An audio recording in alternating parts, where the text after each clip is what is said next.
Касым-Жомарт Токаев менен Эммануэль Макрон Франциянын Елисей сарайында сүйлөшүүлөрдү өткөрүштү. Астана менен Париждин ортосунда активдүү жана ишенимдүү саясий диалог түзүлгөн. Мамлекет башчысынын бул сапары стратегиялык өнөктөштүктү жаңы деңгээлге чыгарары шексиз. Эки тараптуу сүйлөшүүлөрдөн кийин мамлекет башчылары жалпыга маалымдоо каражаттарынын өкүлдөрү үчүн биргелешкен билдирүү жасашты. Былтыр екі елдің сауда айналымы 4,2 миллиард доллар болды. Ал быйыл Өткөн жылы эки өлкөнүн соода жүгүртүүсү 4,2 миллиард долларга жетти. Ал эми быйыл бул көрсөткүч 9 айда байкалды. Франция өлкөнүн 6-чы ири инвестору. Француз компаниялары Казакстанга олуттук каражат салышты. Анын көлөмү 19,5 миллиард долларга жакындады. Атап айтканда, Alstom, Total Energies, Air Liquide, Orana, Vicat, Danone, Lactail сыяктуу гигант компаниялар мунай-газ, токен, өнөр жай, курулуш, авиация, унаа жасоо, саламаттыкты сактоо тармактарында кызматташтык өнүгүп келүүдө. ыкпалдастык артып келе жатыр.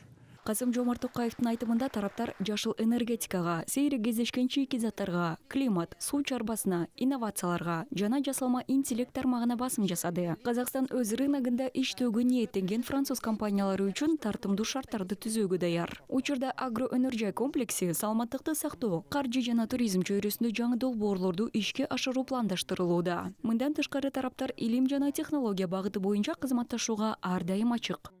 Быйыл Абай атындагы Казак улуттук педагогикалык университети жанынан Быйыл Абай атындагы Казак улуттук педагогикалык университетинде Лотарингия университетинин филиалы ачылат. Учурда эки тарап тең Люмьер Казак-Француз университет борборун түзүү маселесин карап жатышат. Мындан тышкары Астана жана Алматы шаарларында Казак-Француз мектептери курулат. Бүгүн тиешелүү документтерге кол коюлду. Бул мектептер албетте жаштарга эң жогорку деңгээлде билим алууга мүмкүнчүлүк берген борборго айланары шексиз. Казакстан Франциянын жогорку окуу жайлары жана изилдөө борборлору менен мамилени чыңдоого даяр. Зерттөө орталыктарымен карым-катнашты нығайта түсүүгө дайын.